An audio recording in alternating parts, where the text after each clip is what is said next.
You know, it's always an honor to have Peter Schweizer on the show. He adds so much to the public debate, and all of it is very well researched, very, very important.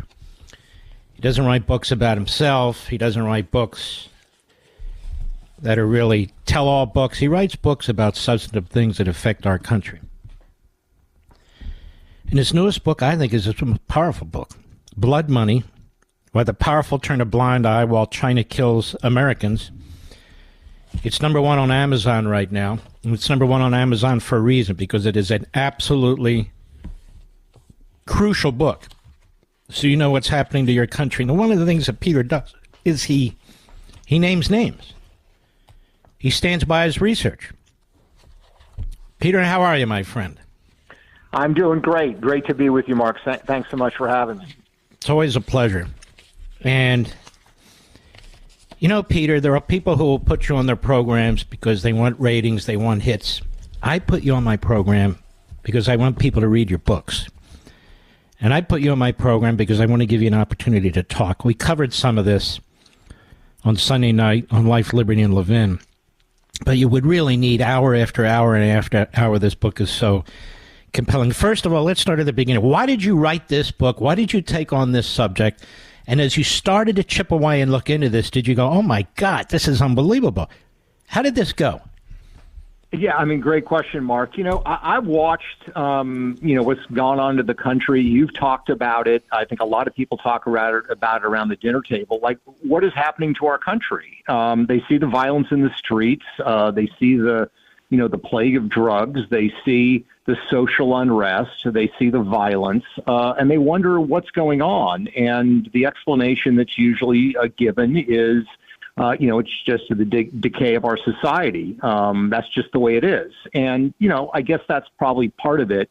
But, I started looking into the accelerants, as it were, the things that have really picked up in the last 5 years. And what I found, Mark, is that China has a hand behind a lot of it.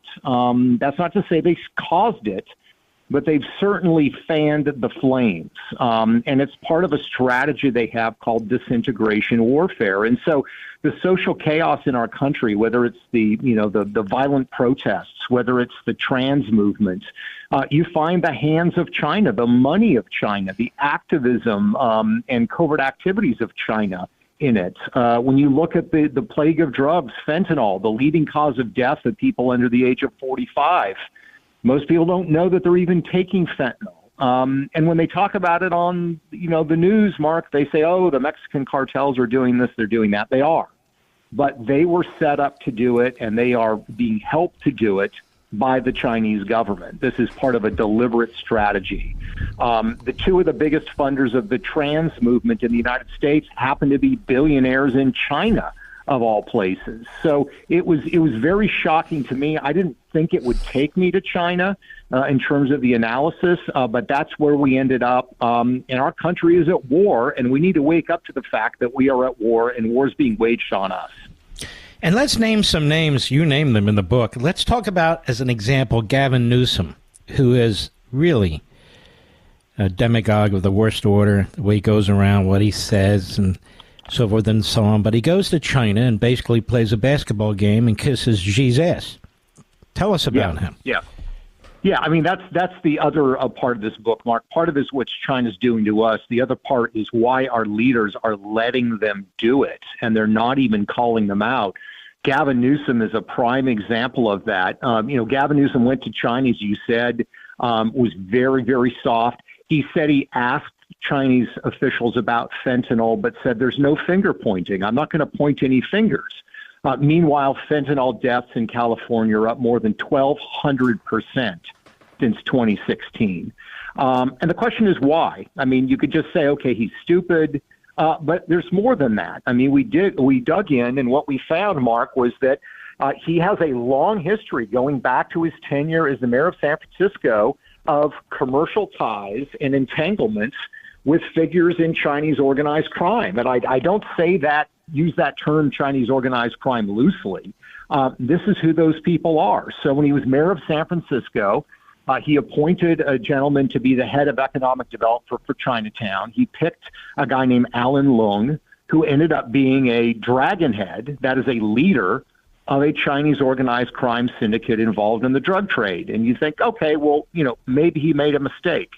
But then there was a guy on his transition team as mayor who was also the member of a criminal gang involved in the drug trade.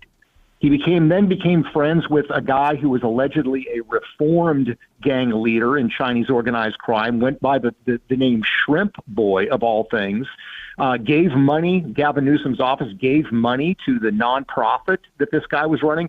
Turns out he was also a dragonhead in Chinese organized crime.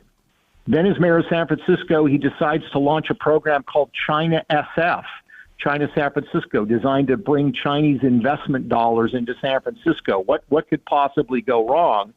But the person that he picked to partner, the Chinese businessman in China he picked, of all people, was a guy named Vincent Lo, who well-established, well-known to have links to Chinese organized crime. And in fact, many of the companies that came into San Francisco through China SF, I name them in the book, are linked to Chinese organized crime. So, you wonder, does this guy actually want to have a conversation about the drug trade? Who's involved and who's doing it and the gangs involved? No, he doesn't, because it will blow back on him. And that's the problem we have with him, we have with Joe Biden, and we have with other people like Adam Schiff. Well, I want to get to him now. We're coming to the bottom of the hour. Let's start with Adam Schiff. And when we take the hard break, we'll continue with Adam Schiff as necessary. But Adam Schiff wants now to be a senator. Adam Schiff was one of the chief reprobates trying to tie Russia to Trump. They failed and never existed. And yet he has ties to the communist regime. Explain that. Yeah, no, so Adam Schiff was the chairman of the Intelligence Committee. Of course, it was Russia collusion. He never once, as chairman of that committee, held any hearings, did anything on fentanyl in China. He went on cable TV and talked all the time about the monkeypox virus and about the Ebola virus, which has killed maybe one or two Americans. Meanwhile, his district has been ravaged by fentanyl. Since 2016, deaths are up more than 1,100%. But he will not call out China. And the question is why? And the reason is, in his district, there are criminal enterprises that have been involved in money laundering, including money laundering the drug trade. And some of those people in the districts have been campaign donors and or friends or acquaintances of Adam Schiff. And there are a number of them. I'll just give one example. A guy named Adnan Khawaja ran a company called Allied Wallet. It was in his district, became pals with Adam Schiff. He and executives in the company donated more than $100,000 to his 2016 campaign. Khawaja introduced Adam Schiff to a Saudi royal prince in Beverly Hills. Very important book, America. Blood Money, Why the Powerful Turn a Blind Eye While China Kills Americans. Blood Money. So, Peter Schweizer, did you want to finish with Adam Smith? Do you want to finish with Schiff so I can move on to a few others as well?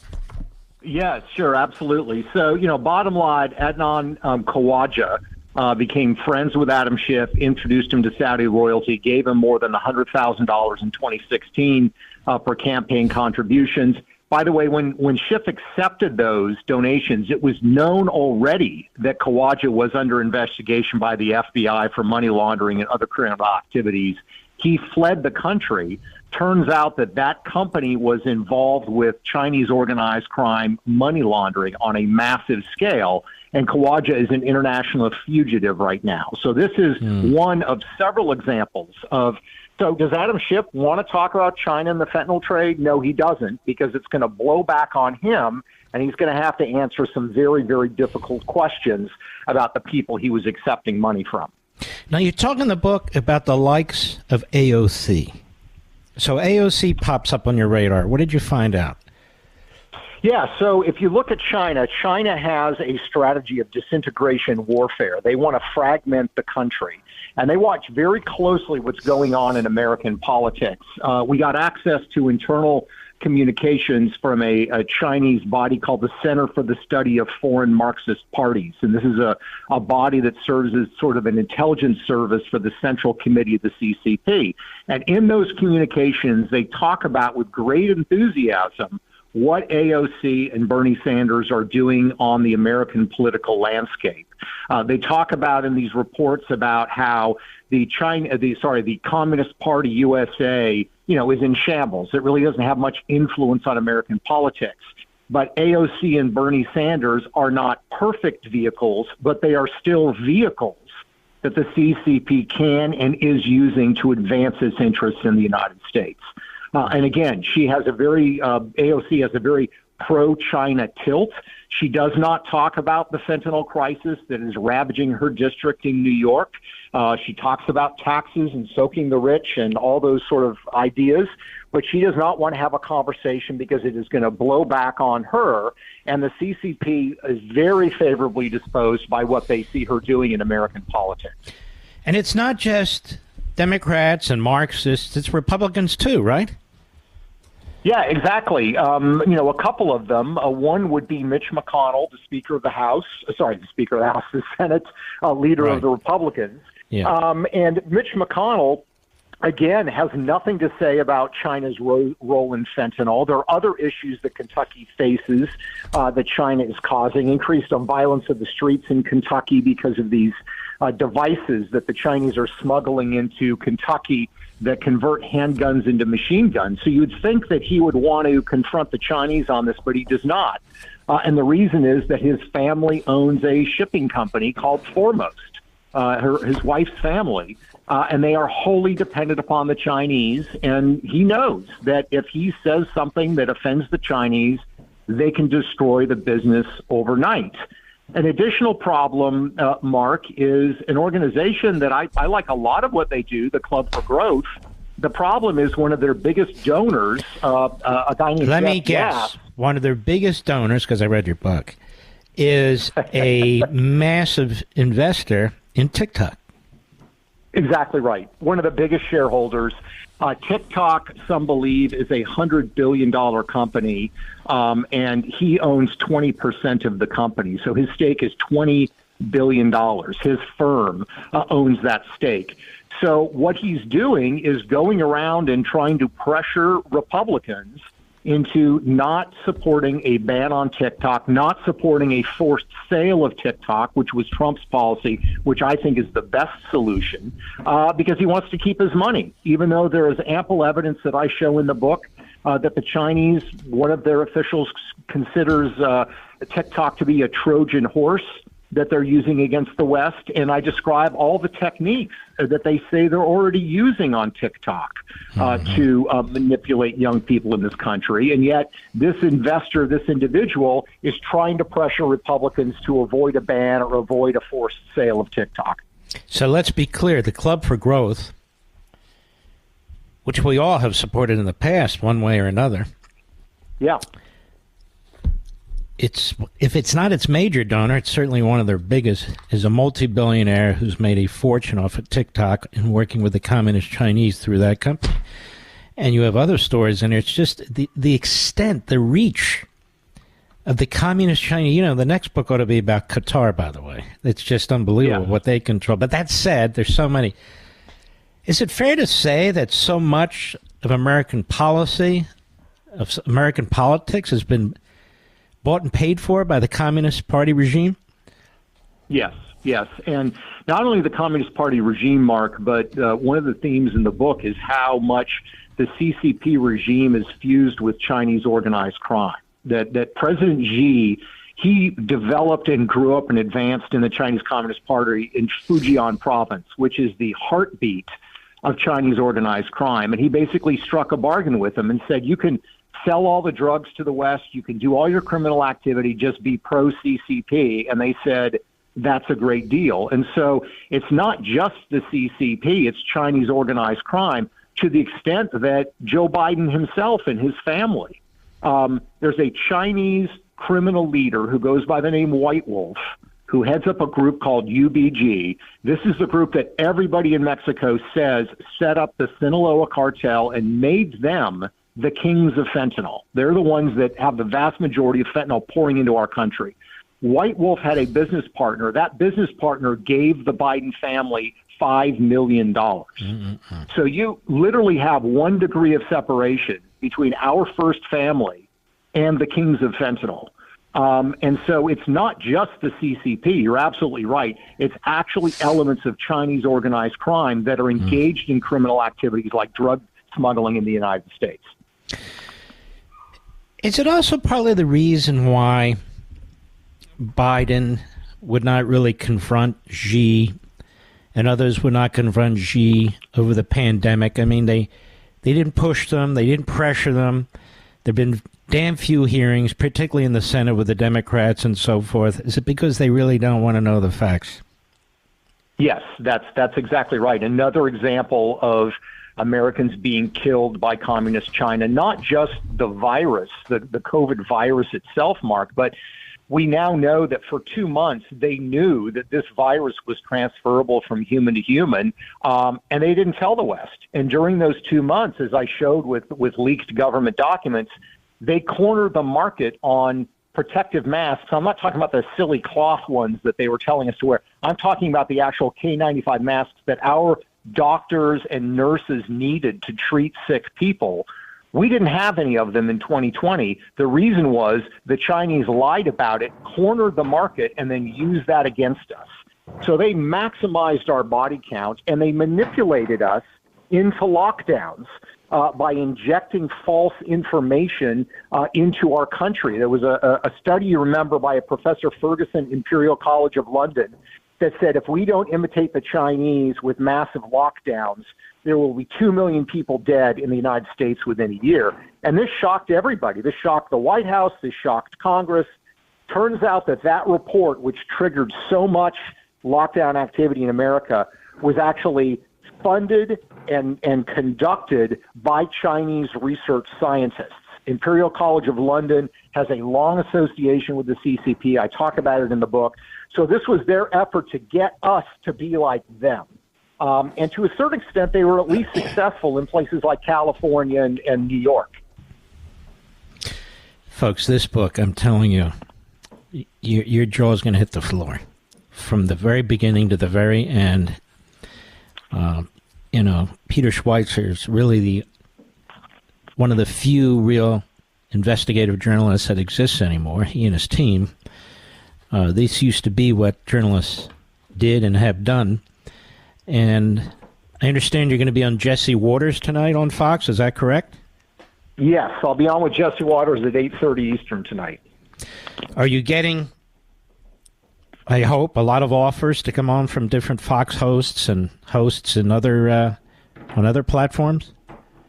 We are, yes, we are. We are getting some. We always welcome more. You know, the challenge is with a lot of media outlets, surprising media outlets, they have either business deals in China or they want to do business in China. So that is always an issue. Mm-hmm. Well, every conservative should have you on their TV program or their radio program or their website or whatever, their podcast, because this is so crucial for our country to understand what's going on. Is it fair to say that Joe Biden, I've called him the Manchurian president, you've written about him before and so forth and so on, that he treats Xi with respect? You know, he treats Netanyahu like he's a dog, but he treats Xi with respect. When he talks to Xi, he slobbers all over him. Blinken slobbers all over him. Is it fair to say that with all the money that's gone into the Biden crime family, all the money that's been used to influence our government, to influence the political party system, is it fair to say that Biden constantly has that in the back of his mind when he's making decisions about communist China? Oh, I don't think there's any question, and all you have to do is look at how he has failed to even raise the fentanyl issue in any serious way. I mean, China runs it from the precursors. The port that the precursors come into Mexico is run by a Chinese company. There are 2,000 Chinese nationals in a town south of our border in Mexico that help the cartels create the fentanyl. The money laundering that the cartels do is now through Chinese state-owned banks. This is a Chinese operation. And what does Joe Biden do? He says, well, there's no finger pointing. We're not going to point fingers at China.